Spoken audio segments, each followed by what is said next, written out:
Well, good afternoon, everybody. I trust and hope that the morning sessions went well and that your lunch was enjoyable. We still have a big rest of the day. The agenda is still packed, and so we like to move things along. I decided that I was going to skip the 20 minutes of jokes that I was going to share with you for the sake of moving the program. There we go, there we go. Those of you who know me know that they wouldn't be very funny anyway. And this is also my favorite time when I get to go off script, and Mari just loves that. So I just want to start off by saying, hey, this is so great for us, those of us who've been a part of this for the entire 9 years of this Empower Conference. You know, it started out small, but with the goal of providing opportunities for professional growth and personal growth for women in the business community of northeastern Pennsylvania.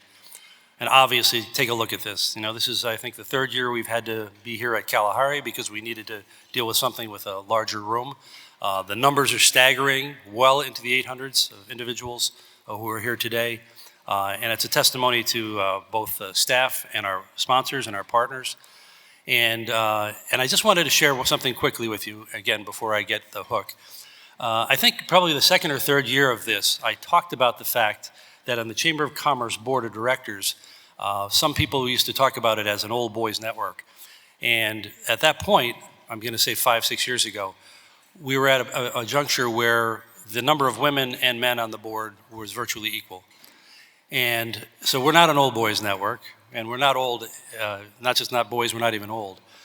But something that happened interested me. It happened last week. We had our board governance committee as our nominating committee, and they came together to look at candidates to join the board next year. And we were selecting a small number of people. And when we were finished, and we picked 5 individuals who are really going to be, we know they're going to be fantastic board members. But when we were finished, it was the next day, I was sitting thinking about it, and I thought, you know what? We didn't even discuss gender at all. It wasn't even an issue. And I thought, I think that's a sign, isn't it? That we've stepped over a line here in a positive way. That's not something we should be concerned about. And I'll tell you one other part about that. That list that we were going off, that was recommendations of board members, staff, and others in the community, was a list of very, very strong candidates across the board. And when I went back and looked at it, there were slightly more women than men on that list. And I think that that's just a reflection of who we are as a business community. And I think you should applaud yourselves as business people and business leaders. All right, so I didn't say anything that what I was supposed to say that was on this text. So I'll try to jump back in. Again, hope you're having a great time. This is a point where I would like to pause. We want to be able to thank our sponsors, because without those sponsors, this event would not have been possible.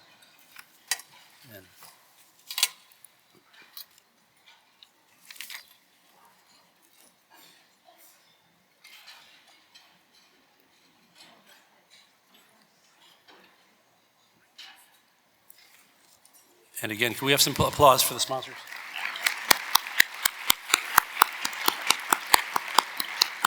And if you see any of the folks representing these sponsors here, and they are all here, please tell them thank you.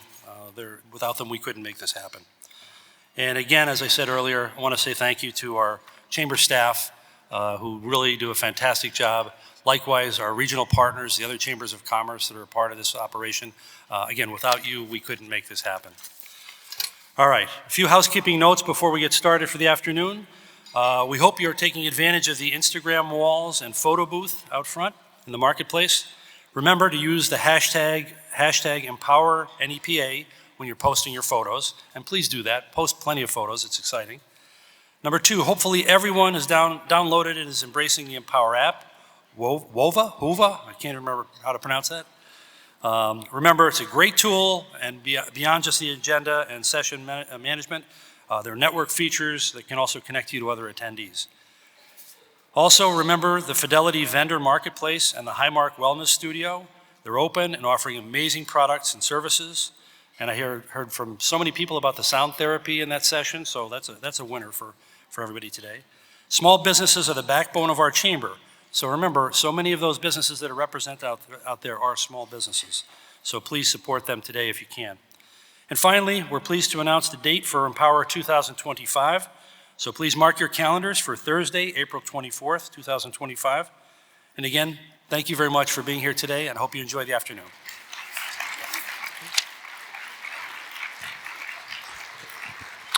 Now, to offer remarks, please give a warm welcome to our special guest, the Pennsylvania State Representative for the 114th District, the Honorable Bridget Kozarowski.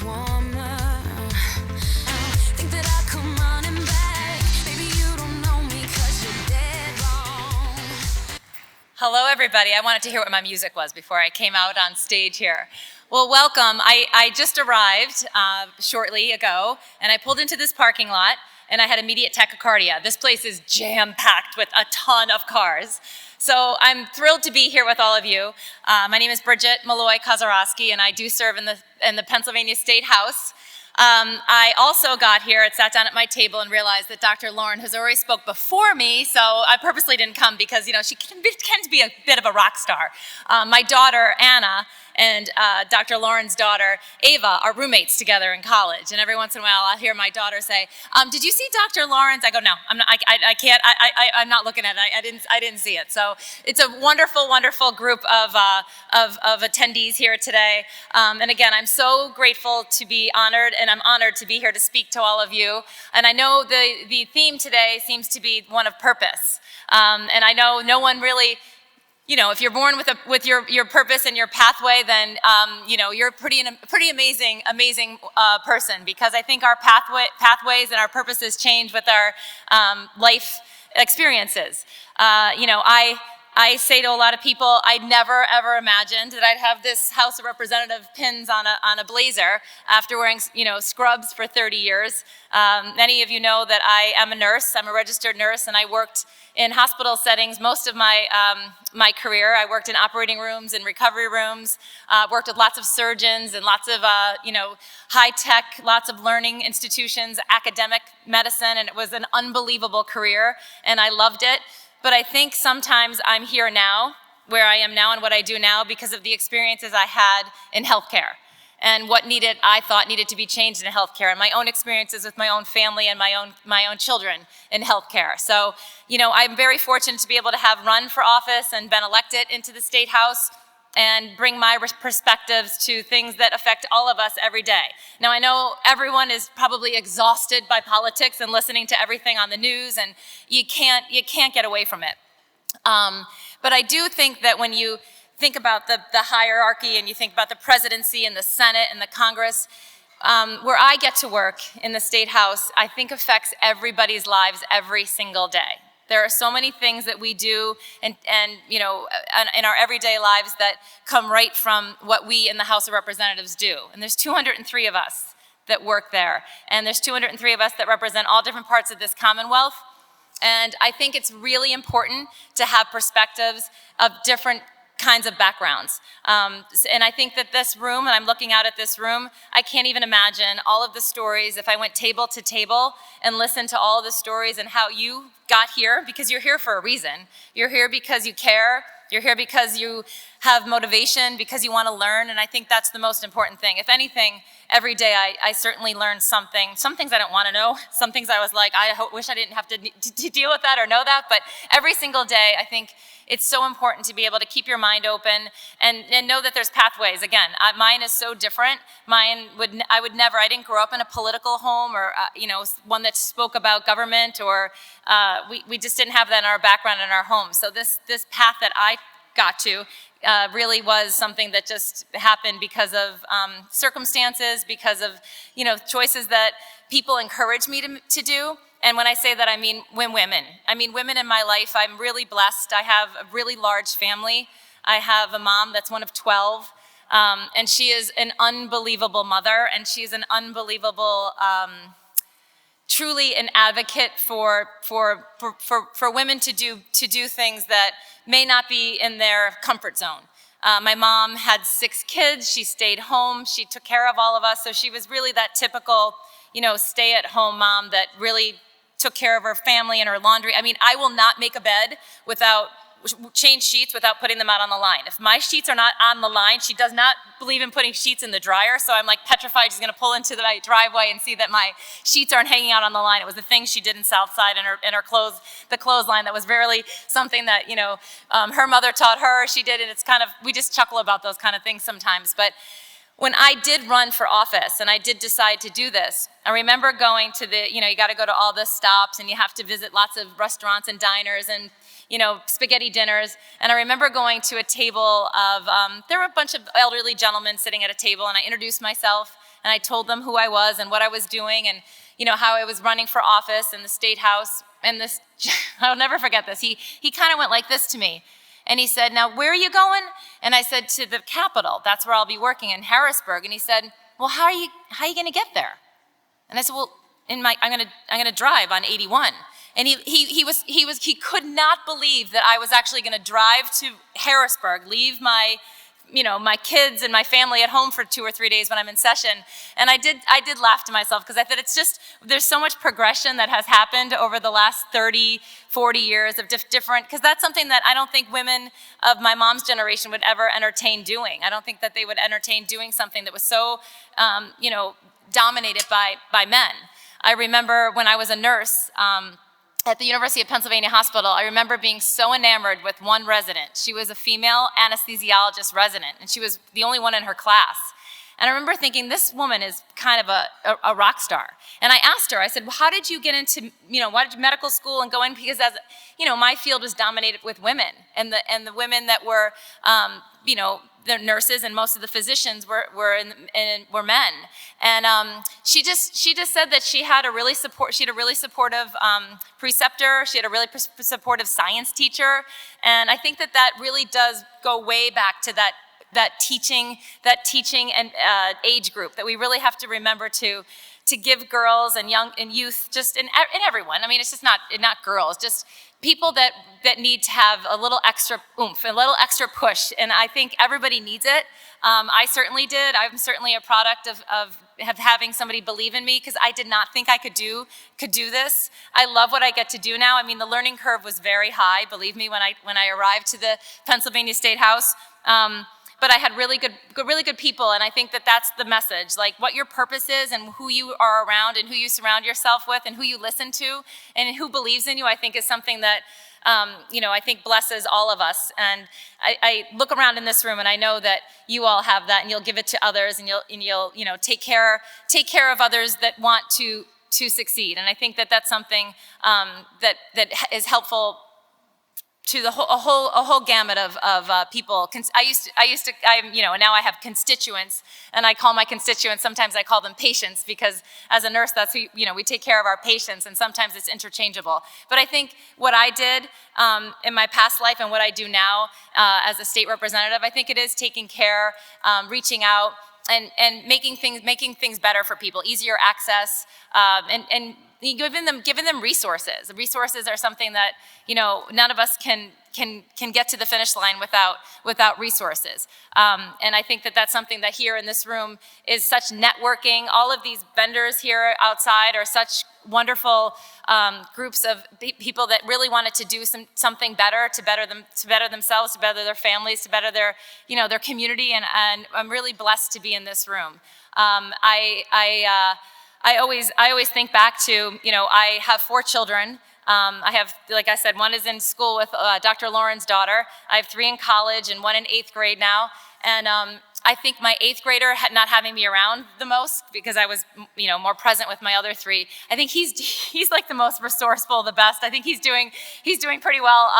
Giving him a lot more responsibilities, and I think that that's something that I'm proud of seeing that his friends and his age group kind of being more aware and more resourceful, and I think that that's incumbent upon us as the role models in their lives. And I think this room, if anything, is full of unbelievable role models that are able to go and bring this message of what's your purpose and what's your pathway moving forward. So again, I am thrilled to be able to be asked to be here today. These speakers and all of the venues and all of the breakout groups that you're going to be able to enjoy today. Is such a powerful day. So enjoy the rest of the day. Thank you very much for having me here today. And remember to vote in November. I have to get that in. Remember to vote in November. We appreciate it. It's really something that's important for our country. And I encourage you all in November to remember to do such. So thank you very much for having me, everyone. What doesn't kill you makes you stronger. Stand a little taller. Now, please welcome back to our stage the presenting sponsor. Here to offer remarks on behalf of Geisinger is the Chief Philanthropy Officer, Nancy Lawton-Klock. I stood for nothing, so I fell for everything. You held me down, but I got up. What a great morning. Can we just give a round of applause for all the people that had the breakout sessions and hosted us?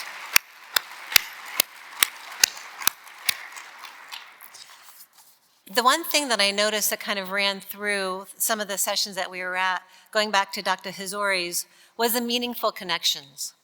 So that was reflected in the spirituality with Dr. Hazori, the emotional intelligence with Dr. Schmoody and Dr. Matea, and also the way to keep the brain healthy and strong with Dr. Demers. It's just an amazing thought process that we're all here together doing the same thing, connecting with each other, and I appreciate each and every one of you being here. And I'm so grateful to be part of this day. This morning, we briefly touched on the seconds and the thirds and how to make sure that we have those people in the room and we pave the way to get them there. But now I'm going to challenge you to take it to the next step. So it's not about the seconds or the thirds or even the fourths and the fifths. It's about how do we start celebrating accomplishments. And not just women's accomplishments, but accomplishments. Things that we should celebrate because together we've made a difference, regardless of who's in the room. Mentorship, both from those who have mentored me and for those I've mentored, have certainly given my career purpose. And I've had many mentors in my life. Some have nurtured me, some have challenged me, and some have given me the space to find my own voice. Mentorship can come in many forms, both formal and informal, from men and from women, from people you report to, and people who report to you. Understand that there are good things to learn from everyone. It's about getting a variety of perspectives and balancing your exposure and your learnings. And I encourage you to keep in mind that part of the variety of perspectives includes looking to those who did not have a smooth path to success, those who have tried and have failed. They have incredible lessons to share. Most of us in this room, myself well included, have tried and failed at something. I encourage you to use those experiences to lift others. Don't hide those experiences because they are so incredibly valuable. They help refine our purpose, and they help us connect to others in very meaningful ways. So going back to our purpose and the QR code that you snapped this morning, I wanted to share the top 3 purpose that came from this group. The first is happiness. Happiness acts as a guiding force, illuminating the path towards discovering one's purpose.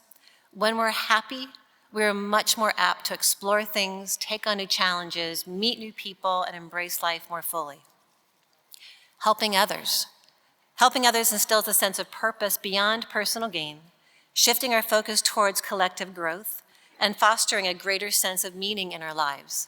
And that goes back to meaningful connections, to mentorship, to making room for others in the room, and for encouraging others to step up. And finally, family. Our interactions with family members provide opportunities for growth and self-discovery as we learn from their perspectives and life's experiences, enriching our understanding of our own purposes. And again, sometimes the people in your family are the ones that teach you the most because they know you the most. So again, the top 3 from this group: happiness, helping others, and family. And I think it's pretty well reflective of some of the other topics that we've discussed today. So as we head back into the second half of the day, I'd like to encourage all of you to identify or think about one opportunity to mentor someone or one opportunity to be mentored. Share your stories, connect with others, bring others into the room, because collectively we can do amazing things. So thank you all for being here, for the incredible work that you all do, and let's have a great afternoon.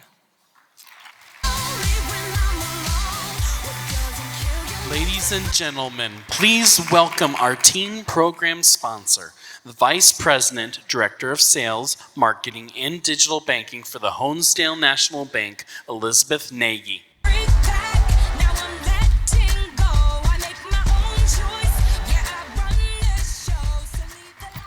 Sorry, I'm a little vertically challenged. We gotta lower the mic. But good afternoon, everyone. I'm Liz Nagy, and it's such a pleasure to be with all of you today. I see everybody's bright, awake, and enthusiastic. And the Honesdale National Bank is so proud to be sponsoring the teen program here today here at Empower.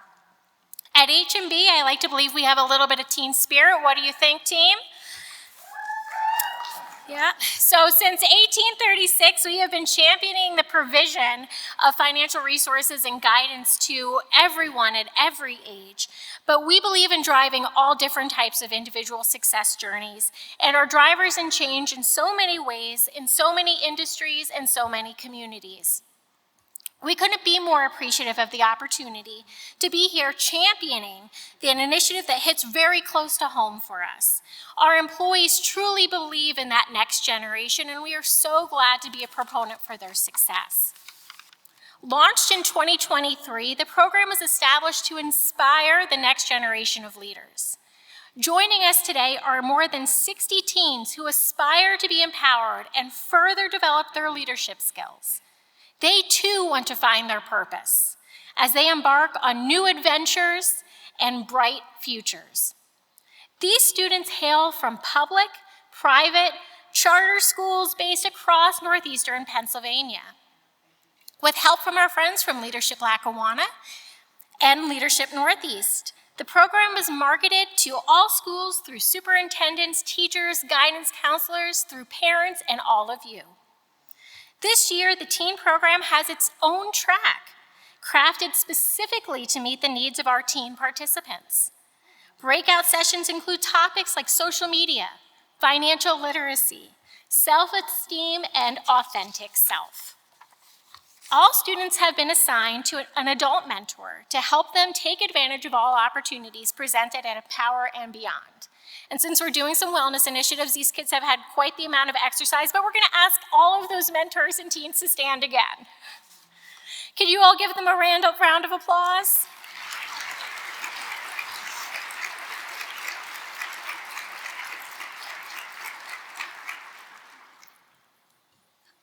Now that we've recognized them, I also want to take a moment for all of you to recognize those attendees and remember what it's like to be in their shoes. Now, mind you, and admittedly, their shoes are much more stylish than I ever had at their age, and I'm probably sure you're there with me. But when you think about those shoes, remember the indecision. Remember the trepidation. Remember the impact of making a step in any given direction. Remember the feeling of knowing someone did or did not have your back. How easy was it for you to make the next stride forward or to retrace your steps? We all remember that feeling. So now here is your opportunity as leaders. You have purpose. You have the opportunity, and that's why you're here today. Take this opportunity to be purposeful and active in your support of these young teens and all others we know at home. Help these students be confident. Help them gain their footing. Help them in no matter what style shoe they're most comfortable. Help them decide and give them the support system and, most importantly, the confidence to proceed and wear them successfully. The future is so bright, and it's because of all of you. We hope that today's conference continues to be a great success and an inspiration for all of you. Find your purpose.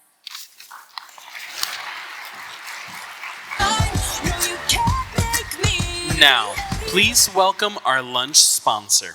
Here to offer remarks is the President and CEO of Johnson College, Dr. Katie Leonard.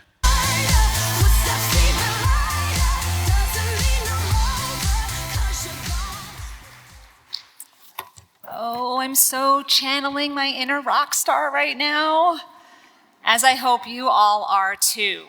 I just want to commend everyone who is in this room today and thank you for making the decision to be at an event like this, the largest audience for a regional event too. I think that says something so powerful about this region and our area. Mari was sharing with me, I believe there's 8 chambers of commerce that are involved in this event in the Pocono Mountain Visitors Bureau. So again, thank you everyone for your involvement. Thank you for choosing to be here today. The sessions that I have been in have been so inspiring, from our morning breakfast session talking about our purpose to understanding the balance between the chaos and peace in our lives. It's just such a great opportunity to learn and carry that forward for the rest of our year. So with that, good afternoon, everyone. Oh, see, the students know, when I say good morning or good afternoon to them and I don't get that energy back, I make them do it again. So here we go, one more time. Good afternoon, everyone. Good afternoon. Yes, that's better. Thank you so much. For those of you that do not know me, I am Dr. Katie Leonard, President and CEO of Johnson College, the region's only 2-year technical college located in Scranton with a satellite campus serving the greater Hazleton region. We offer a wide range of technical programs, including 18 associate degrees, 4 academic certificates, and over 30 continuing education programs. We have a proven track record of collaborating with regional businesses and industries to ensure our students are highly skilled and qualified to enter the workforce. So many of your businesses that fuel the economy right here in northeastern Pennsylvania. At Johnson College, we pride ourselves on producing industry-driven graduates ready to excel in their careers. I'm also so proud to say that I'm a 2-time presenter at past Empower conferences here at Kalahari. And as I mentioned earlier, this conference truly echoes what I genuinely believe in and tell women throughout our region, that extraordinary power exists when women come together to support each other and learn from each other. Right now, in this room, that power is strong. Thank you again for being here today, and most importantly, for supporting each other today and every day of the year. Now, let's get on to our main event. I have the pleasure to introduce today's lunch keynote speaker, Patrice Banks. Patrice Banks is the founder of Girls Auto Clinic. Established in 2013, Girls Auto Clinic offers automotive buying and repair resources, products, and services based on trust, education, inclusion, and empowerment. Banks, a self-described auto airhead, hated the automotive buying and repair experience. Frustrated with the lack of resources educating women on car care and her inability to find a female mechanic in the Philadelphia area, Banks enrolled in an automotive technology school to learn how to work on cars. Her mission with Girls Auto Clinic was to create a place she wanted to bring her car for repair and maintenance. She has since made it her mission to educate and empower women through their cars. Passionate about equality and empowerment of women, business leadership, innovation, technology, and in STEM education, Banks promotes positive messages for female inclusion and empowerment in the auto industry through her hashtag #SheCanic movement. Whether speaking to a room full of middle school girls or national conferences with executives and CEOs, Banks inspires individuals, groups, and businesses alike to push boundaries, redefine success, and tap into their full potential. Prior to establishing Girls Auto Clinic, Patrice worked for more than 12 years as an engineer, manager, and leader at DuPont, a science and technology company. Banks holds a bachelor's degree from Lehigh University and an automotive technology diploma from Delaware Technical Community College. She is the author of the book, The Girls Auto Clinic Glove Box Guide. Everyone, please join me to welcome Patrice Banks.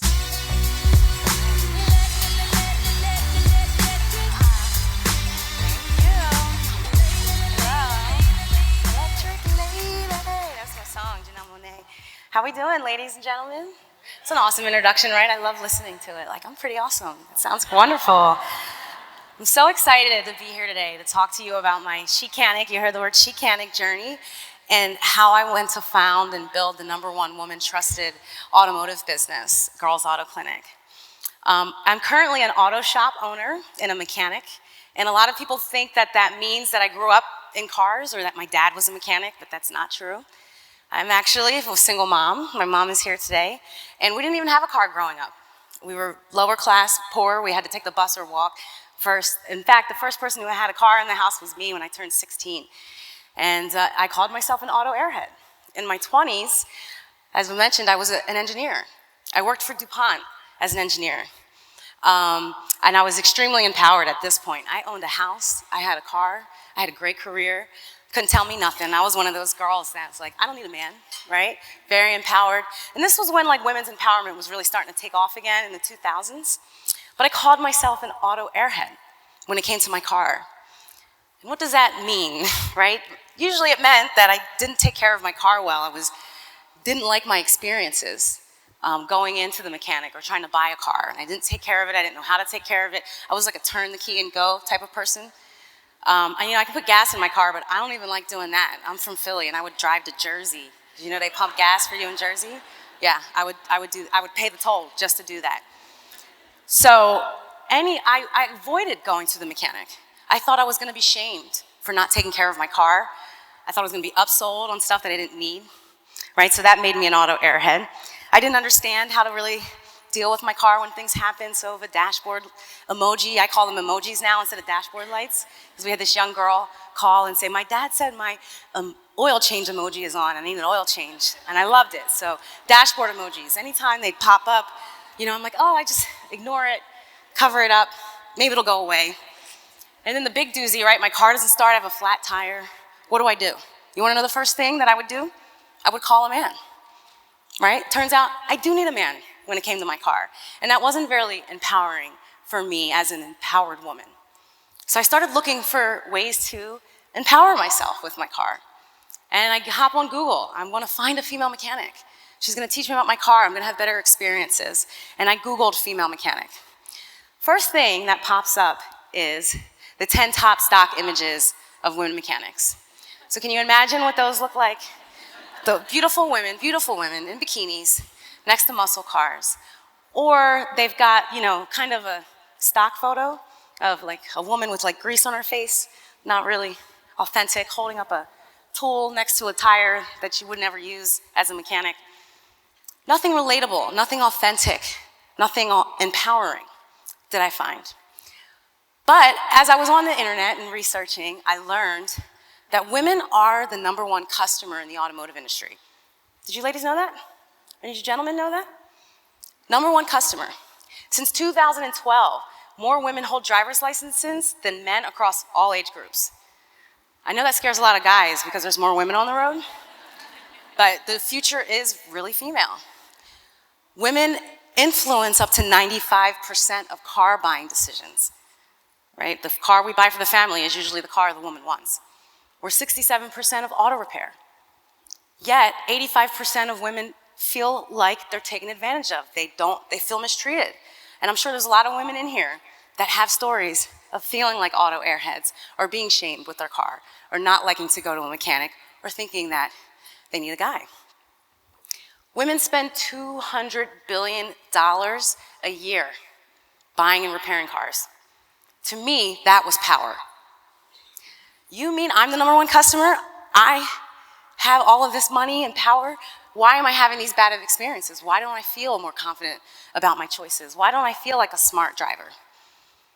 That's when I decided I gotta go back to school and learn how to work on cars. And I'm gonna create a company that's gonna change the experience women have, that's going to make women smart consumers and confident drivers.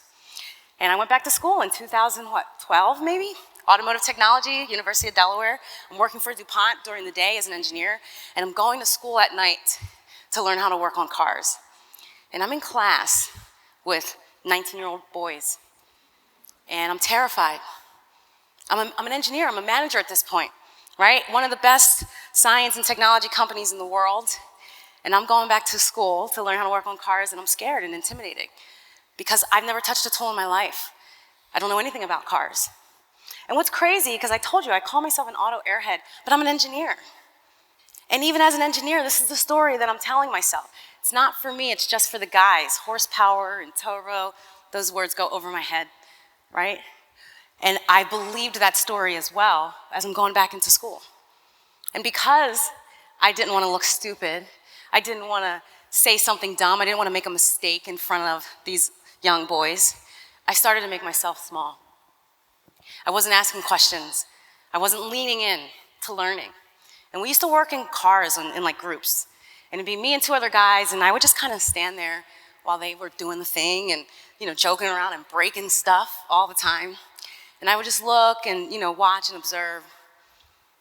And one day I overheard two of them talking, and they said, see, she doesn't really want to be here. She's just trying to impress someone or just like show off. Ugh, that kind of hurt, right? But he was right. I wasn't showing up how I should show up, especially when you're trying to learn something new. You're gonna look stupid, you're gonna make mistakes. And because I was afraid to do that, I was making myself small. I wasn't being my powerful person. I had a mission here of creating this company and helping women, and I wasn't able to help myself. And I realized that we do this a lot, and we have stories in our head that we're not good enough, or that we can't make mistakes, that we have to seem perfect, and it holds us back from really being able to find our power and to be able to create wonderful things like Girls Auto Clinic.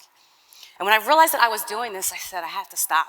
I need to lean into this. I need to take my seat at the table and step up and have the courage to work on cars. And guess what? I did mess up. I did break some things. I probably did look stupid at that point, but I didn't care because I knew that I had a mission that I was on, and I knew I was going to find the right people to help me. And so if they weren't helping me, they were in my way. And a really big incident happened one day at school where the head of the automotive technology program saw me. I was working on my car, and I was putting my lug nuts on backwards. And he comes over to me and he's like, Patrice, you're doing that wrong. You should know better. Right? Very shameful. I'm a student. You're the head of the program. And I snapped back to him, if I should know how to do this, then you should have taught me how to do it correctly. And it just gave me a lot of power, which also allows me to do things like come here and speak in front of you, or pitch my business in front of very successful businessmen, hundreds of them, or meet rich billionaire business people to talk about Girls Auto Clinic. I talk with people like Damon John and Tyra Banks. And you know what I believe? Anything that they know, I can learn.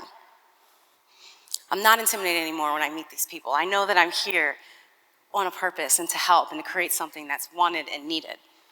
And I say to myself, I belong here and I deserve to be here because I did believe in myself, because I did make those mistakes and learn, because I did have that courage. Everything that you know, I can learn. I don't care how successful or rich you are. I 100% believe that, and I believe in myself. Like I believe the sun is coming up every morning. And I believed in Girls Auto Clinic because I believe in women, and we're capable of learning about our cars and creating a business around women when it comes to cars. So it's very empowering for me to change that story in my head. First, as an auto airhead, even though I'm an engineer, I can't get this, it's just for the guys. And then again, as I don't want to look dumb. I don't want to look stupid in front of people. I'm learning something new. And changing that story, I'm gonna look stupid, I'm gonna look dumb, I don't care what people think. I have the courage to put myself out there. And that changed my story. And I wanted to help other women do that as well. And that comes through education. And as soon as I was learning about cars in school, I couldn't wait. I couldn't wait to teach it. Oprah says when you learn something, give it away. First time I taught one of my car care workshops, I was still in school, I skipped class. And I was like straight A student, I never missed anything, but I told them, sorry, I'm gonna miss class today. I'm gonna go teach a workshop at the University of Delaware for one of their sororities. And I knew that this information on how to take care of your car is out there. Ladies, you can find this information online and videos, but what is lacking is something that's relatable and fun for women. And so I knew I wanted to have a workshop that was teaching women about their cars, that was interactive. You learn on your car, how to pop your hoods, what to touch, what you can't touch, how to change your filters, how to know you need brakes, what sounds that your cars make when they need to be taken into the mechanic, how much these things should cost. But I also want to make it fun and relatable. Does your car have boogies? Think of your engine like a vagina. Often we treat our bad exes like they treat our cars like our bad exes treat us. The biggest mistakes we make with our cars is we cheat on our mechanics or we shop hop. And ways to just make it really relatable so it sticks with women, how importance of taking care of your car well and being a good car owner to make you a smart consumer and a confident driver. And the best part about these workshops and why I love giving them, and I've been doing them since 2013, and I'll tell you, I do them for free, and I do them every month. I have not missed a workshop since I started in 2013, every single month except during COVID. And I just had one actually last Saturday. My favorite part about teaching these workshops is the transformation with women when they first come in to when they leave. And again, the story in their head is, I don't get cars, it's not for me. I have to have my husband or my brother or an uncle with me when it comes to my car. And they leave empowered because they're using their hands, they're working on their cars. They're saying to themselves, what else? I thought this was just for guys. What else can I learn that I typically thought was for men? They're changing their identity in the story that they're telling themselves. And I knew I needed a name for these ladies, right? We're no longer auto airheads. We're learning about our cars. We're feeling smart and confident as drivers and consumers in the automotive industry. We're inspiring other women to do the same. And so I needed a name for these ladies, right? And I think about some of my favorite inspiring people like Beyonce, and she's got her beehive. And then you have Lady Gaga with like the monsters and Rihanna with the little navy. So I thought, the Swifties, right? Woo, Taylor Swift. It's like, I need a name for these ladies. And we crowdsourced Chicanic on Facebook because I kind of told the story. What should I call this group, this community now of women that are empowered with their cars? And that's where I got the name Chicanic. It's not a female mechanic. It's a woman who's empowered with her car. She's a smart consumer. She feels confident about her choices. She doesn't think she needs a guy, right? She inspires other women to do the same. And that's what happened. After women leave these workshops, they couldn't wait to take their cars in to a mechanic.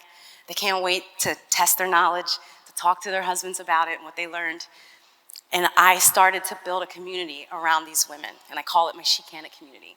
And we are redefining the automotive industry on our terms. No guys in this group I have, in this community.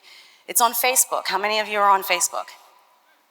If you are on Facebook, you want to join the Chicanic community by Girls Auto Clinic. It is a closed group, only women, and women drivers and women mechanics, or women experts in the industry. And you go in and you ask a question about your car, and you'll get a response from a woman mechanic almost instantaneously. Over 15,000 women in this group now. Over 10 to 15 posts a day.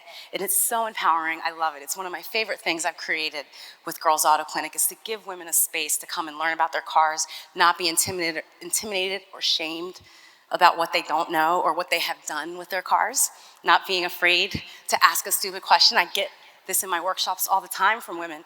I know this is a stupid question, but before she even asks it, I stop her and I say, no. There are no stupid questions. And ladies, I want us to remove those words from our vernacular in any kind of talk, because if it's in your heart and it's on the tip of your tongue, ask it. It's the only way you're gonna learn is by asking questions. And people who are very smart ask great questions, and you can't learn how to ask great questions unless you ask questions. And that's what I love about this community, because it gives women the freedom to ask questions and not feel stupid or think they're gonna be shamed.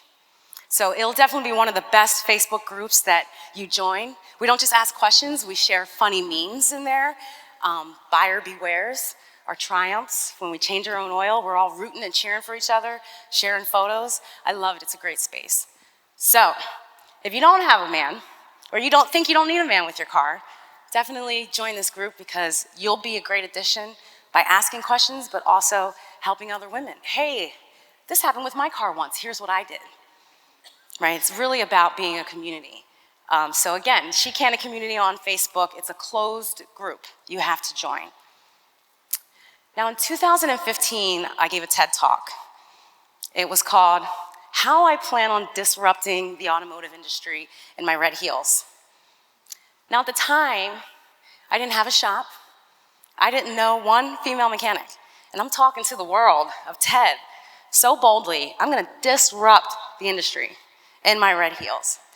Very confident, right? It was that changing my story in my head. No longer afraid to lean in, to use my voice, to believe in myself, that I can disrupt the industry without even knowing a mechanic. I just believed in women. And I opened my repair center in 2017. It's a full service auto repair shop. We hire and we train women mechanics. And there's a nail salon there to get your nails done while you wait for your car. I really wanted to create a space where women were going to look forward to bringing their car in. I hated taking my car to the mechanic, right? I always felt like they were gonna take advantage of me, so I would avoid going, which made me an auto airhead, which means I didn't take care of my car well, which means I was more likely to be taken advantage of. But women come in, they talk to women mechanics, they get their nails done, they feel comfortable and safe. And not only just women, but we have a huge LGBT community that comes into our repair center because they also feel safe there and welcomed, and a place that they can learn, and they will not be shamed as well. I was not prepared for this, but one thing about Girls Auto Clinic that's really cool is we're the only company like this in the world that I know of. And because of that, we get a lot of attention. My story is really sticky. Oh, you're an engineer, you go back to be a mechanic? Who does that? Oh, we have female mechanics in a nail salon. And so we started getting a ton of press. I'm on the cover of People magazine. I'm in Time magazine, Good Morning America, Glamour Women of the Year. Warner Brothers bought the rights to my life and want to create a TV show about it, a scripted comedy. I don't have a PR person. I don't have a marketing person. It's just me and my staff, and me out here sharing my story and helping women and providing these resources and services and products that they need, because there's nothing else out there like it, right? Women are the #1 customer, $200 billion a year. And so one of my goals with Girls Auto Clinic is obviously to expand. I want to offer more workshops. I want to have more repair centers. I would love for us to be a household name. And even though we only have one repair center and we have the Chicanic group, and just me and my team, I'm the #1 woman trusted brand in automotive because of what I provide and the services that I offer. And I'd love to talk to you more about my story and working in male-dominated fields and some of the failures that I've had and some of the triumphs. And we're getting ready to have a fireside chat where we talk about that. So I'd love to hear from you, your questions that you have for me about the Chicanic community or Girls Auto Clinic. So, thank you.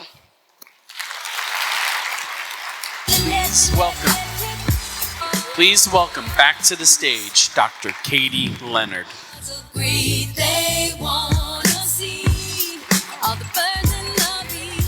good here? Good here? Okay. Great. Well, Hi. hello. Hi. Us rocking our heels. Yes. I don't wear these when I work on cars, but I do wear them in my workshops. You'll I was see gonna photos. say, I saw on Facebook Yeah. that you did. Yes. And I get those questions. Every time we have press, I always get the men, those aren't OSHA certified shoes. I'm like, we're obviously doing like something for press. I'm not working on cars in this, right? But That's right. Try to keep up, guys. Try to keep up. That's right. How we doing? I'm great. How are you? I'm great. I'm great to be here. I know. This is Thank you so much awesome. for sharing your I don't story. think I've spoken in front of this many women before, I so know, me I am either. blessed to be here. Thank you. Yeah, and thank you for sharing your inspiring words with us. We're going to dive a little deeper. Yeah. I want to open with something you said as you were speaking just now, and how important it was to develop Chicanic, and that, you know, it's so much more than just a tagline or a hashtag, but it's really building a sense of community for women, and empowering women. So could you dive a little deeper into that, and how on a regular basis you inspire women to carry that forward? Yeah, so I'm a big believer in community, and really being able to change the story or your life, and what you believe in or what you're capable of, what you're trying to do through community. I didn't know a woman mechanic, like I said. I was looking on Google and all this stuff, and I couldn't find other women, but I knew that I couldn't do this alone, and I needed to have a community around me, but I had to build that. Sometimes you have to build the community you want to be a part of, right, when you don't see it there, and that's exactly what I decided. And you know, when I started doing these workshops, 2 women would show up. I tell you, I was doing these every single month, in my heels, not these ones, but maybe some chunkier ones, 4 hours, speaking, talking, 2 women would show up. And then I would do them the next month, 2 women would show up. And now, you can't get into one, you have to wait a whole year, they sell out within 5 minutes, the tickets fill up. I have women that come from Toronto, from Texas, from Atlanta, just to come to a workshop. It's incredible to be able to be a part of this community and create this, and to see women so inspired buy it that they're willing to fly this far just to learn about their cars. And not really learn about the cars, but again, they're changing the story about who they are and changing their identity. And they're willing to make those sacrifices by coming up there and to learn to do that. And so it's empowering what community can do for you as a person, for me, and how good it makes me feel to be able to be a part of something like this, right? But also how I can impact other women's lives, and then they can pay it forward as well. So it's not just about me paying it forward, but everyone in the community pays it forward. Now, I was in a very male-dominated space, and I'll tell you what, when I first came out, I did an op-ed in the Washington Post about what I wanted to do. And I get a lot of hate. I get a lot of hate from guys in the industry, of course. They think you're just trying to be sexy in your heels. And I tell them, I'm not trying to be sexy, I am sexy. Right? I'm a woman, I like to wear heels. I mean, right? They were giving me a hard time. What I did not prepare myself was I got a hard time from women in the industry. I thought I was gonna go and reach out to other women mechanics and other women working in the industry, and they were just gonna embrace me and say, yes, let's do this, and they did not. I was really shunned because I was an outsider. I didn't know anything about cars, I didn't grow up in the industry, and I was talking bad about the industry. They take advantage of women. You don't hire women. What I really believe on how we're gonna change this problem that your number one customer is so unhappy is you hire women. Less than 2% of women work on cars. Less than 7% of women sell cars, and we're 95% of the car buying decisions. That's insane, right? So yeah, community is what is going to change that, especially in the future as we become a more global economy and more global societies. Communities are going to be really important, finding your tribe, to learn, to grow, to start businesses. So, yeah. I know we talked a little bit about that in our prep call too, just about women in the industry. And you had some really good advice, because I shared with you that I talk to employers all the time, and I walk into places and I'm sometimes still shocked, just, how the culture is sometimes represented in certain industries. So you had some really great advice, for employers about how to maybe change the culture. Yes. Because it is difficult when you are like the only one. Like I said, a lot of these women, they didn't embrace me. That kind of hurt my feelings. I had to find other ways to find my tribe. And when you work in male-dominated fields and the industry's coming to me. They're saying, Patrice, we need women. How do we find women? I did an interview with Jim Farley, he's the CEO of Ford. And the automotive industry knows now that women aren't being paid attention to. But part of the reason I believe that they're starting to reach out is because I'm being really loud and I'm out there all over the news talking about it. Nobody was really talking about it before. And they say to me, Patrice, well, where do we find women?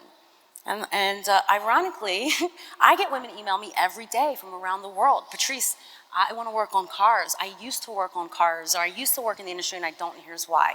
I was discouraged. I was told that you're a girl, you can't do this. I faced discrimination or harassment and I dropped out, and they see me do it and they say that we want to come work for you. I can't hire all these women, right? And so when the industry and these execs come to me and they say, well, Patrice, where are the women? I'm like, they're in my inbox and they want to hire them.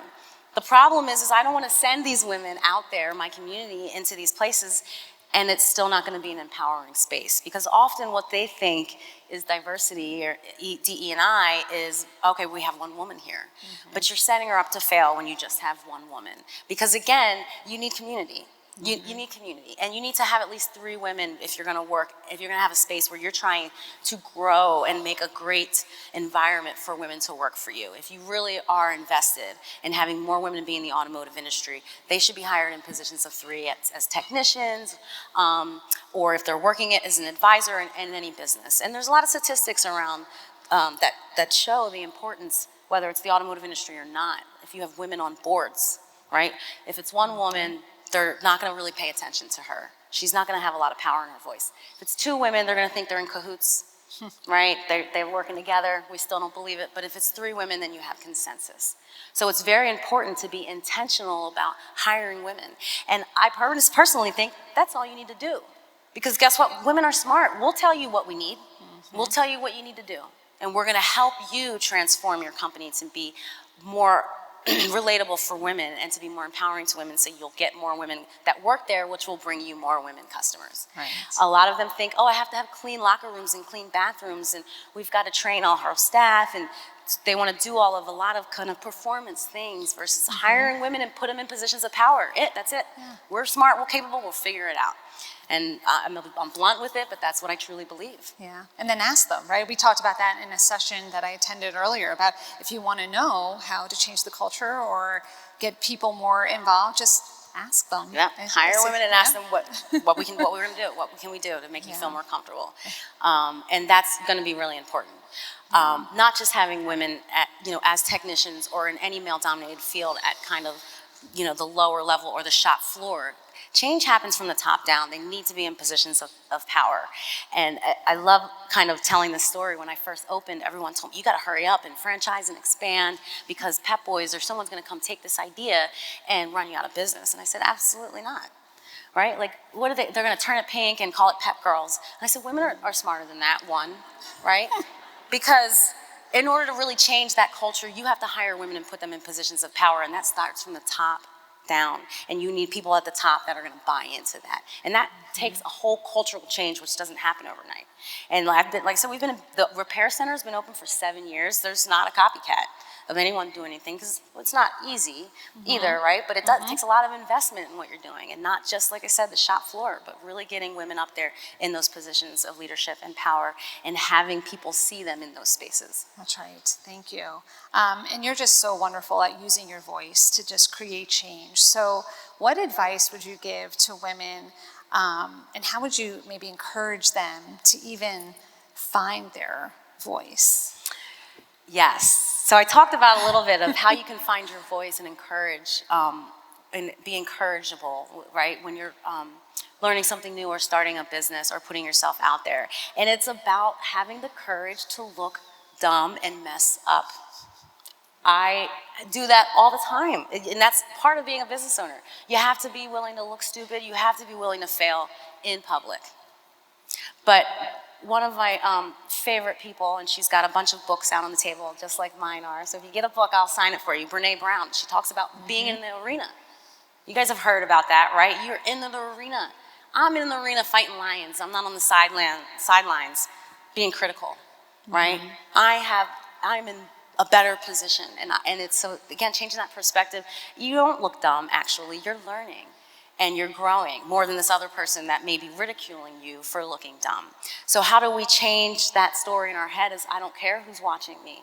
I don't care who thinks this look, even if they will say something, they're going to. People are gonna say something because they're not doing it, you're the one that's doing it. I get a lot of hate, but I always say, I'm doing it, right? No one else is. So that's important, is having that courage, putting yourself out there to do that. No one's gonna take you seriously if you do make yourself small, right? Like I said, she doesn't want to be here, but I did. I am smart, I am capable, but I'm not showing up like my smart, capable Patrice. Find that courage. That's one. Another thing is find your tribe. Find your community, find your tribe, find the people around you who are going to support you, who are going to be good to you, tell you when you're doing right, but also tell you when you're doing wrong as well. That's going to be really important, to fall back on that. And then believing in yourself. I said, I believe in myself, like I believe the sun is coming up. There's no question that I'm here to do Girls Auto Clinic, that I'm here to help women. I have no doubts in my mind at all about it. Yeah. And you can just have that confidence. I think sometimes as women, like you talked about earlier, we just have that self-doubt, our own worst enemy sometimes. We would never talk to our friends or a family member the way in which we talk to ourselves sometimes. So it's just finding, like you said, changing the narrative and just finding that strength to bring that forward. Yes, and confidence comes from performance. You know how I can get up on here and talk to you in front of the stage? I told you, I used to talk for 4 hours in front of 2 women. It's not as scary when I'm in front of 2 women. And then I did it the next month in front of 2 women. And then the next month in front of 4 women. And then the next, and now a year later, it's 10 women, right? I didn't start out speaking to 800 women and just get up there, right? You start small and build that confidence, but you gotta start. You gotta put yourself out there and not be afraid to do that. That's right. So talk a little bit about what you've learned from, of course, like your successes, but I know you mentioned failures. So what are some of your greatest lessons? Yes. Wow. So failure is, I kind of call it like a gift. Yeah. And we fear it. And, yeah. And I think we need to fear it less. We do, because one of the things that I find myself doing and what makes me still successful is what they call fail forward. Okay, what does that mean, fail forward? It means that you are working or learning in systems. So even if something I'm doing does fail, I've created something that it's not a 100% failure. I can move and pivot and move on to. I've learned knowledge of something that can make me successful in the future. I've made connections with people that can help me in the future. So no matter what you do, if it doesn't work out, you can always pivot, and you've learned something and you've done something that's given you skills or connections that will help you in the future. You're always failing forward then.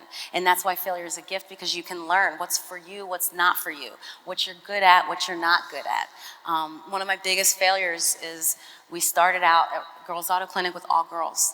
And this is an all-girls shop, and it won't go away. They still say all-girls shop. We're still not all girls. But I started out with all girls, and I lost the entire crew I started out with. And what happened was, I told you when I first opened, we were getting a ton of press, and none of this was planned. And I just wrote my book as well, which is like a car care workshop on the go. We call it the glove box guide. It's education. And so I'm traveling all over, speaking, and on legacy TV, huge things. Starts to build some resentment back with my team that's running the shop. Mm-hmm. They see me all on TV and looking glamorous. Now, it's nothing glamorous about it. I don't really love doing that stuff. I'd rather be there with my team, with customers. But it started to build resentment, because I wasn't there every day with them. I wasn't learning, and they were trying to figure things out. And I had an advisor, and I was telling her, my staff's not happy. Right? And how do I make them happy? Because I want it's important that women are here, and they're in leadership positions, they're running the shop, but they were unhappy. I can't grow this business if my staff's not happy. What's going on? And my advisor said, Patrice, you have to say no to this press. It doesn't matter. It'll be worth more money later. You know what she told me? You're all sizzle and no steak. Because we were also not making money. Right? Because my staff wasn't happy. We're not making money, and I'm all over the news. Well, what does that matter if your business fails? Right? She said, say no, take a step back. And she also told me, fire your staff and start over. And I'm like, Vanessa, no, I can't. I started with these ladies. She said, you gotta fire them and start over. And that was a huge failure, because we were all over the news as the all girls, and everybody knew the other girls that worked there. And you mean I have to fire them now? Because now everybody's gonna know, and they're gonna know I did something, and they're gonna think I'm a bad boss, and I'm not gonna find other people to work for me, and they're gonna talk bad about what happened. And I was afraid to lose them. I was afraid to lose them. But guess what? They started to quit. And I had to fire one of them because they broke a core value of the business. And eventually COVID happened, and then I lost the rest during COVID because women had to stay at home, and this is not a job that you can work from home. But I eventually rebuilt my brand, my staff.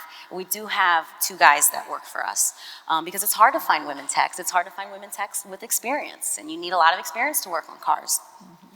But it made my business stronger, because I found more successful people that were able to help boost me up and take me further and take the business further. And so that was a huge failure that I learned, and it also came with a lot of anxiety of losing people, of looking bad, especially as a woman. We don't want to be seen as the difficult person, the B word, right? Like, anytime we're difficult, we're going to be labeled that. And I was afraid, especially because we had all this press and people knew me.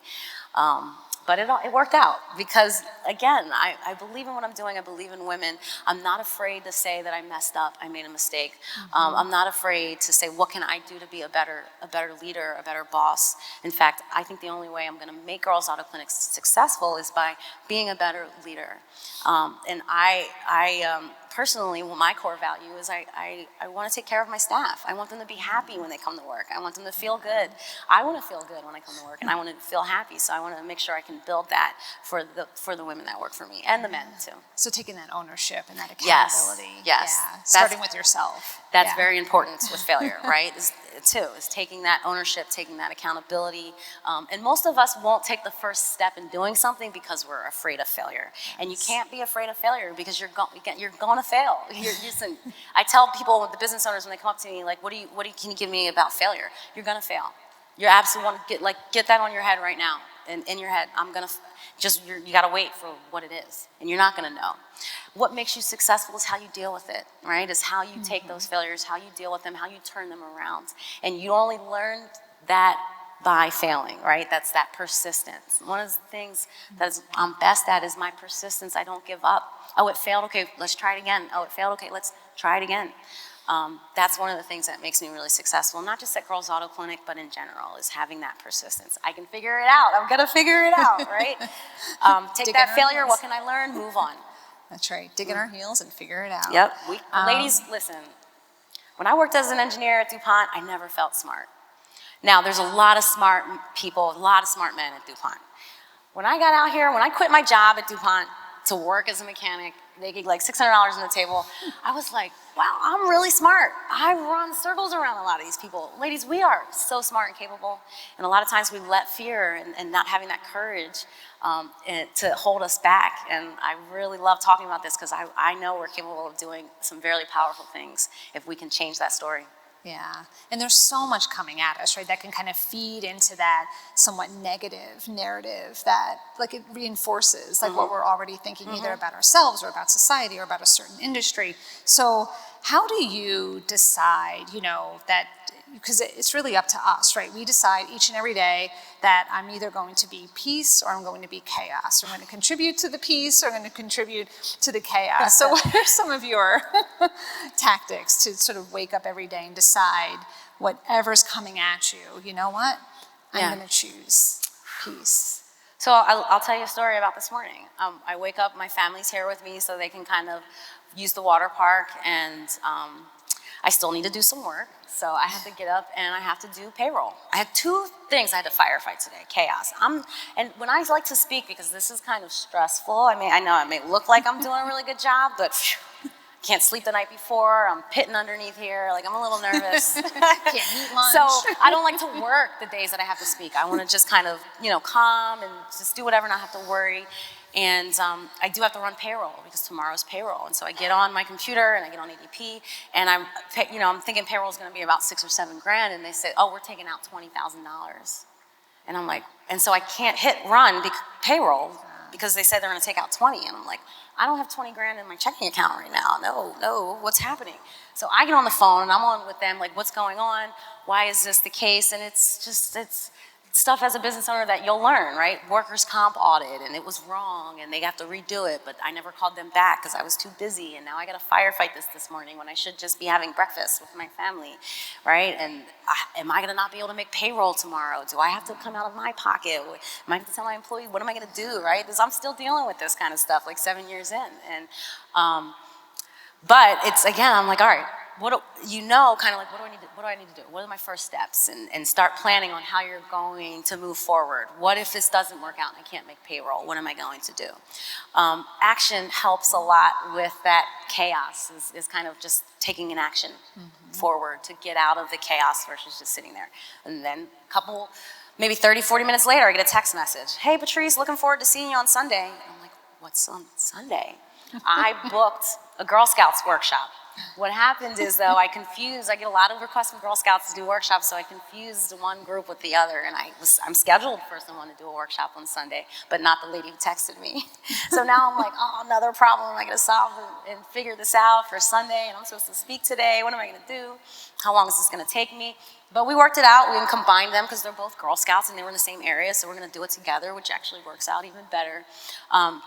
So in times of chaos, it's kind of, again, I'm gonna fix this. It's trying to remain calm, figuring out what you can do in the moment to solve the problem or delegate it to someone else. I told Leigh, I'm so sorry, right? I admit that I had made a mistake. Let me make sure I can, fix this for you. And I always like to see obstacles and challenges and chaos as opportunities. Right? It's an opportunity to learn something, to get better, to bust through it, to go over it, to go around it, right? And sometimes maybe do nothing and learn what happens from doing nothing. Sometimes it works itself out. So you're gonna have chaos. And sometimes it gets to be too much. I definitely wake up some days like, I don't wanna do this anymore. I definitely wake up thinking, oh, what am I doing? How did I get here? How do I get out without getting eaten alive? And it gives me a lot of stress and anxiety. The gray hairs are coming in, and sometimes I have issues with my stomach. And what is really helpful with that is exercise, journaling. I've gotten really good in journaling, and writing out those feelings of fear is good. Speaking with other women that are in my position about what they've done. Again, that community and talking about that helps deal with the chaos. I'm not going to say meditation, you guys. That's hard. And everyone's going to get off here and say, meditate, meditate. Listen, I don't really know how many people that are telling us to meditate are out there meditating. It is hard, but find something for you. I do walking meditations. I love to walk. That helps me clear my mind and deal with the chaos. I like to exercise. I will hang out with friends. I sometimes need to just take a step back from a day or two. Sometimes I'll be like, you know what? I can't do this today. I'm going to just go to the park, get some fresh air. I'll come back and deal with this tomorrow. So finding the people around you, your tribe that are going to support you, right? Making sure that you do a lot of that self-care, and self-care looks like journaling and going for a walk, right? Eliminating people out of your life that aren't good, eliminating behaviors out of your life that aren't good, prioritizing things that are most important to you is self-care, and ruthlessly saying no to anything else. Ladies, this is one of our biggest problems, is saying yes.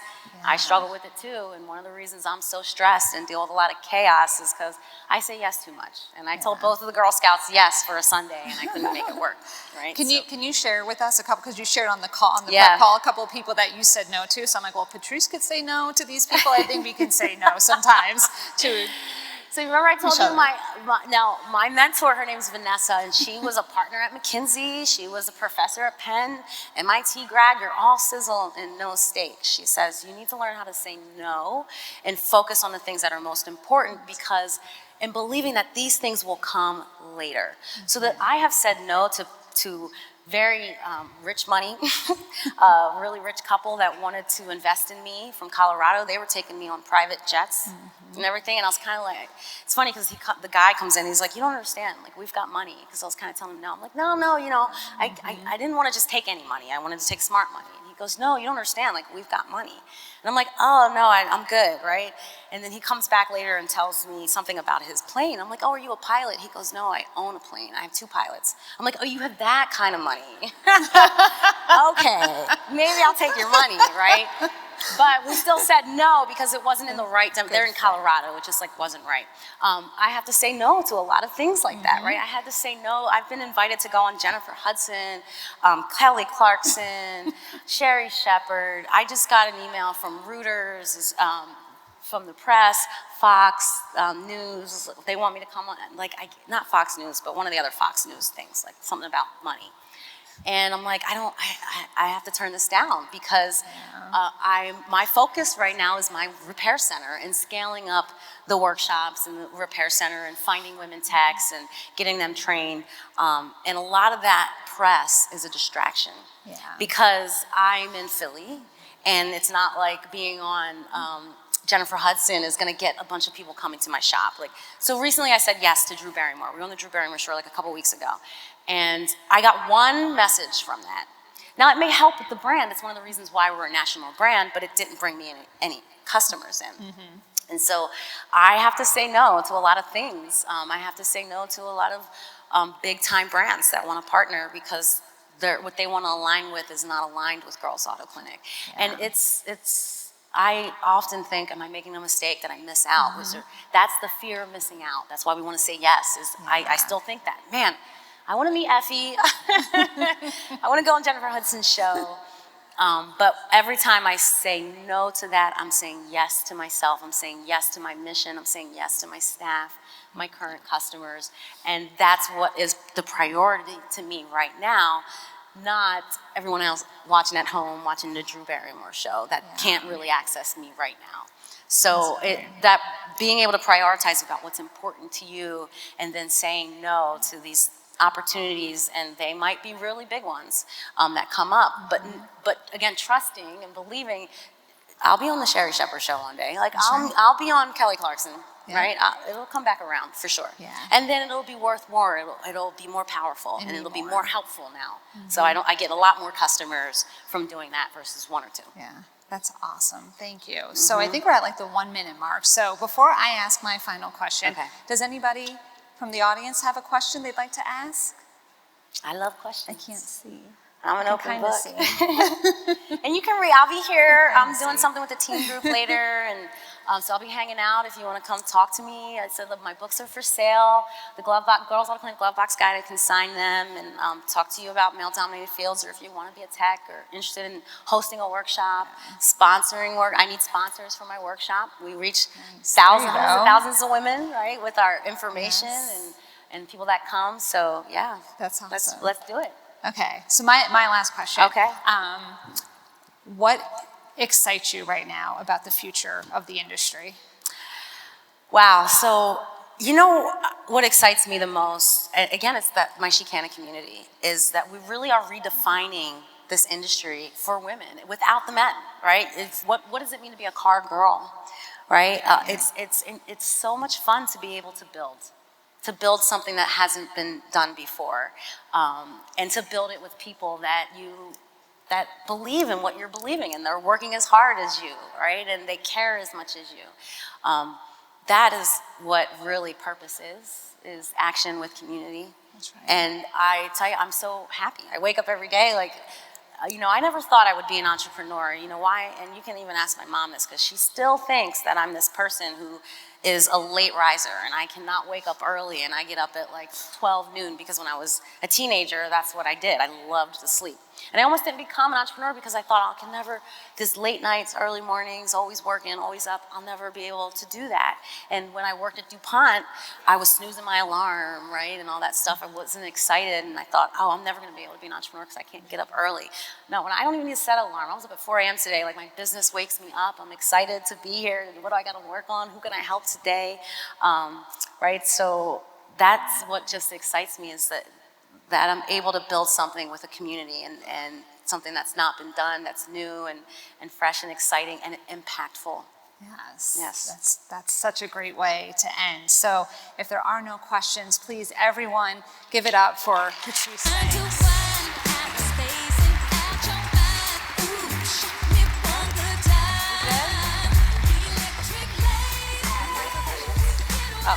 Ladies and gentlemen, please welcome our platinum sponsor and the Chief Executive Officer for Penn East Federal Credit Union, Marie Began.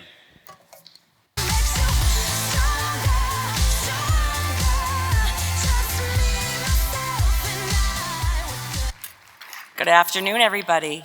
Thank you so much, Patrice. That was very inspiring. Talk about empowerment. I am not a Chicanic, but now I really want to be one. So I have to find one of those clinics she's talking about. So Patrice said she started talking to, sometimes 3 women, 4 women at a time, and I thought it'd be super cool if I talked to all 800 of you at once. So just give me 1 minute. My name is Marie Began. I am the Chief Executive Officer of Penn East Federal Credit Union. It is our extreme pleasure to be the platinum sponsor this year of Empower the Leadership Experience. I am a female executive in an industry that is very much dominated by male executives.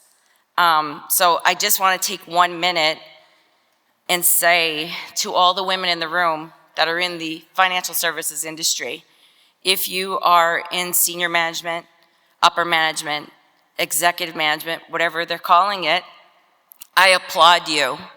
And we should all applaud them, because I know exactly how hard they worked to get to where they are today. So congratulations to all of you. We have been talking about purpose, and one of the other things that, I've noticed in my over 35 years in my career is that many times it's also about opportunities. Opportunities given to us and opportunities created by ourselves. There are some people in this room that I have worked with over that 35 years, and I think if you ask them, they'd probably agree that there have been times that I took advantage of every opportunity that was presented to me, and I did the best that I could with it. There were times that I said, like, why are they asking me to do this? Why are they putting another thing on my plate? I don't want it. I have enough to do. I knew why. It was because the job needed to be done and I could do it. And, it wasn't always easy. It wasn't always fun, but it certainly has served me well. As I mentioned earlier, I am the CEO of Penn East Federal Credit Union, and it's an approximately $262 million asset-sized federal credit union. And to some people in the financial services industry, that's kind of small. And some people have taken pleasure in telling me, well, it's a small organization though. And I've decided to not let that diminish my accomplishments or the importance of my existence in this role. Large or small, the responsibility of this role is huge, and it's one that I take very seriously. My advice to everyone in the room today is to look for those opportunities as they come about, as they present themselves to you, and grab them and make the best of each and every one of them. If you're someone in this room, if you're a woman in this room and you are in management, if you're a supervisor, if you're in executive management, create the opportunities for your people, for your staff, for your employees. If you're one of those employees, grab each and every one of them. It's not always going to be easy. It's going to be scary sometimes, and it certainly won't be perfect. Like Patrice said, you have to be willing to fail. You have to be willing to make mistakes, and you have to know at the end of the day, it's okay. We're all human beings. Our superpower is that we're women. So that makes that all good. You have to be able to take that opportunity because it could very well be the next thing that launches your career. In closing, I'd just like to remind everybody that the Fidelity Bank Vendor Marketplace and Highmark Wellness Studios are open, so please check them out and support all of our small businesses here today. Also, 2 housekeeping items. When you leave the room, take all of your belongings with you, because I don't believe I'm not sure we're returning back to this room, at least not in the way it is right now. As a final reminder, the ESSA Banking Network Mixer will start at 3:45. Stick around and network with fellow attendees and make some new connections today. Those connections could lead to more opportunities. Thank you again for joining us and enjoy the rest of the conference.